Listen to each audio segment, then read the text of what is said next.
ನಮಸ್ಕಾರ. ರಿವ್ಯೂ ಚಾನಲ್ಗೆ ಸ್ವಾಗತ. ನಾನು ಸೌಖ್ಯ ಗಾಂವ್ಕರ್. ಕೇಂದ್ರ ಸಚಿವ ಸಂಸದ ಪ್ರಹ್ಲಾದ್ ಜೋಶಿ ಅವರಿಗೆ ಸಿದ್ದರಾಮಯ್ಯನವರಿಂದ ಬಿಗ್ ಗಿಫ್ಟ್ ಸಿಗಲಿದೆಯಾ?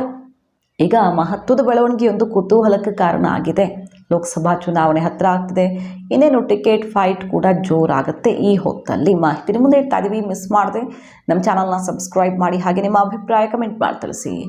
ಇಲ್ಲಿ ತನಕ ಹೆಚ್ಚು ಗಮನ ಸೆಳೀತಾ ಇರಲಿಲ್ಲ, ಯಾಕಂದರೆ ಆರಾಮಾಗಿ ಗೆದ್ದು ಬರ್ತಾ ಇದ್ರು ಜೋಶಿ ಅವರು. ಈ ಸಲ ಜಗದೀಶ್ ಶೆಟ್ಟರ್ ಸೆಡ್ಡು ಹೊಡೆದು ಕಾಂಗ್ರೆಸ್ಗೆ ಹೋದ ಕಾರಣದಿಂದಾಗಿ ಗಮನ ಸೆಳೆತಿರುವಂತಹ ಕ್ಷೇತ್ರ ಧಾರವಾಡ ಲೋಕಸಭಾ ಕ್ಷೇತ್ರದಲ್ಲಿ ಒಂದು ಮಹತ್ವದ ಬೆಳವಣಿಗೆ ಏನದು? ಹಾಗಾದರೆ ಸದ್ಯ ಕಾಂಗ್ರೆಸ್ ಸುಮಾರು ಕ್ಷೇತ್ರಗಳಲ್ಲಿ ಅಭ್ಯರ್ಥಿಯ ಕೊರತೆಯನ್ನು ಎದುರಿಸ್ತಾ ಇದೆ. ಕಾಂಗ್ರೆಸ್ ಶಾಸಕರು ದೊಡ್ಡ ಸಂಖ್ಯೆಯಲ್ಲಿದ್ದರೂ ಕೂಡ ಆ ಕ್ಷೇತ್ರ ವಶಪಡಿಸ್ಕೊಳ್ಳೋದಕ್ಕೆ ಸರಿಯಾದ ಅಭ್ಯರ್ಥಿಯ ಕೊರತೆಯಿಂದಾಗಿ ತಲೆನೋವಾಗಿದೆ. ಈಗ ಈ ಪೈಕಿ ಧಾರವಾಡ ಲೋಕಸಭಾ ಕ್ಷೇತ್ರಕ್ಕೆ ಯಾರು ಕಾಂಗ್ರೆಸ್ ಅಭ್ಯರ್ಥಿ ಎನ್ನುವ ಪ್ರಶ್ನೆ ಸುಮಾರು ದಿನಗಳಿಂದ ಪಟ್ಟಿ ಬೆಳೀತಾನೇ ಇದೆ. ಲಕ್ಷ್ಮೀ ಹೆಬ್ಬಾಳ್ಕರ್ ಅಳಿಯ ರಜತ್ ಉಳ್ಳಾಗಡ್ಡಿ ಅವರ ಹೆಸರು ಕೇಳಿ ಬರ್ತಾ ಇದೆ. ಮತ್ತೊಂದು ಕಡೆ ಜಗದೀಶ್ ಶೆಟ್ಟರ್ ಕೆಲವರನ್ನ BJPಯಿಂದ ಆಪರೇಷನ್ ಮಾಡ್ತಿದ್ದಾರೆ. ಚಿಕ್ಕನಗೌಡರ್, ಶಂಕರ್ ಪಾಟೀಲ್ ಮುನೇನಕೊಪ್ಪ BJPಯಲ್ಲಿ ಮಿನಿಸ್ಟರ್ಗಳಾಗಿದ್ದವ್ರನ್ನೇ ಕರ್ಕೊಂಡು ಬರುವಂಥ ಪ್ರಯತ್ನ, ಅವರನ್ನು ನಿಲ್ಲಿಸ್ತಾರ ಅನ್ನೋ ಬಗ್ಗೆ ಚರ್ಚೆ ಇದೆ. ಸುಮಾರು ಹೆಸರುಗಳಿವೆ ಈ ರೀತಿ ಓಡಾಡ್ತಿರೋದು. ಆದರೆ ಈಗ ಸಿದ್ದರಾಮಯ್ಯನವರು ಜಗದೀಶ್ ಶೆಟ್ಟರ್ ಮನೆಗೆ ಬಂದಾಗ ನೀವು ನೋಡಿರ್ತೀರಿ ಸುದ್ದಿನ. ಶೆಟ್ಟರ್ ನೀವೇ ನಿಂತ್ಕೊಳ್ಳಿ ಅನ್ನೋ ರೀತಿಯ ಒಂದು ಸೂಚನೆ ಕೊಟ್ಟಿದ್ದಾರೆ. ನಾನು ಆಕಾಂಕ್ಷಿ ಅಲ್ಲಪ್ಪ ಅಂತ ಶೆಟ್ಟರ್ ಕೂಡ ಸ್ಪಷ್ಟವಾಗಿ ಹೇಳಿದ್ದಾರೆ. ಆದರೆ ಹೈಕಮಾಂಡ್ ಹೇಳಿದರೆ ನಾನು ನಿಲ್ಲೋಕೆ ರೆಡಿ ಅನ್ನೋ ಸಂದೇಶನೂ ಜಗದೀಶ್ ಶೆಟ್ಟರ್ ಕೊಟ್ಟಿರೋದು. ಇದು ಈಗ ಪ್ರಹ್ಲಾದ್ ಜೋಶಿ ಅವರಿಗೆ ಬಹುದೊಡ್ಡ ಬಲವನ್ನು ಕೊಡಲಿದೆಯಾ? ಯಾಕಂದರೆ ಜಗದೀಶ್ ಶೆಟ್ಟರ್ ಸ್ಪರ್ಧೆ ಮಾಡಿದ್ರೆ ಅಲ್ಲೇ ದೊಡ್ಡ ಮೈನಸ್ ಆಗುತ್ತೆ. ಅದೇ ಜಗದೀಶ್ ಶೆಟ್ಟರ್ ಹಿಂದೆ ನಿಂತು ಯಾರನ್ನಾದರೂ ಅಭ್ಯರ್ಥಿಯನ್ನಾಗಿ ಮಾಡಿ ಅವ್ರಿಗೆ ಬಲ ತುಂಬಿದರೆ ಆಗ ಕಾಂಗ್ರೆಸ್ಗೆ ಲಾಭ ಆಗುವಂಥ ಸಾಧ್ಯತೆ ಇದೆ.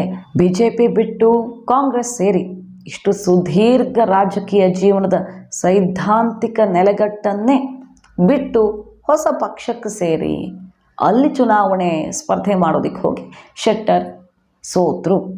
ಈಗ ಆ ಸೋಲಿನ ಪರಿಣಾಮ ಕಂಪ್ಲೀಟಾಗಿ ಹೋಗಿಲ್ಲ. ಏನಾದರೂ ಮಾಡಬಹುದಿತ್ತಪ್ಪ ಜಗದೀಶ್ ಶೆಟ್ಟರ್, ಈ ಥರ ಮಾಡಬಾರ್ದಿತ್ತು, ಕಾಂಗ್ರೆಸ್ಗೆ ಹೋಗಬಾರ್ದಿತ್ತು ಅನ್ನುವಂಥ ಒಂದು ಅಭಿಪ್ರಾಯ ಕೇಳಿಬಂತು. ಅದೇ ಅವ್ರಿಗೆ ಮುಳುವಾಯಿತು. ಈಗ ಮತ್ತೆ MP ಎಲೆಕ್ಷನ್ಗೆ ಸ್ಪರ್ಧೆ ಮಾಡಿದ್ರೆ ಪ್ರಹ್ಲಾದ್ ಜೋಶಿ ಅವ್ರಿಗದು ಬಹಳ ಸುಲಭ ಆಗಿಬಿಡಬಹುದು. ಅದೇ ಜಗದೀಶ್ ಶೆಟ್ಟರ್ ಈ ಹಿಂದೆ ರೂಪಿಸಿದ ರಣತಂತ್ರದಂತೆ ಕೇಳಿ ಬರ್ತಾ ಇದ್ದಿದ್ದೆ ಹಾಗೆ. ಶೆಟ್ಟರ್ ಮತ್ತೆ ಸ್ಪರ್ಧೆ ಮಾಡಿ ರಿಸ್ಕ್ ತಗೊಳ್ಳೋಕ್ಕೂ ರೆಡಿ ಇಲ್ಲ, ಮತ್ತದು ಲಾಭಕ್ಕಿಂತ ನಷ್ಟವೇ ಆಗಬಹುದು ಅಂತ.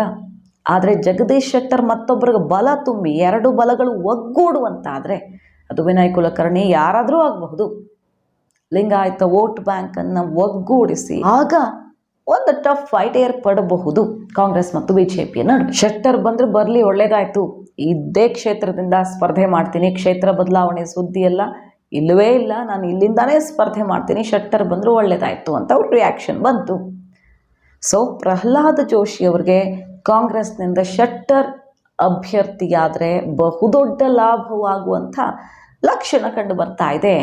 ಆ ಎಡವಟ್ಟು ಮಾಡಿಕೊಳ್ಳುತ್ತಾ ಕಾಂಗ್ರೆಸ್, ಅಥವಾ ಶೆಟ್ಟರ್ ಸೂತ್ರಧಾರರಾಗಿ BJPಯ ವಿರುದ್ಧ ರಣತಂತ್ರ ಹೆಣೆಯಲಿದ್ದಾರಾ? ಕಾದ್ ನೋಡ್ಬೇಕು. ಮಾಹಿತಿ ನಿಮ್ಗೆ ಇಷ್ಟ ಆಗಿದ್ರೆ ಮಿಸ್ ಮಾಡಿದ್ರೆ ಚಾನಲ್ನ ಸಬ್ಸ್ಕ್ರೈಬ್ ಮಾಡಿ, ಹಾಗೆ ನಿಮ್ಮ ಅಭಿಪ್ರಾಯ ಕಮೆಂಟ್ ಮಾಡಿ ತಿಳಿಸಿ. Thank you.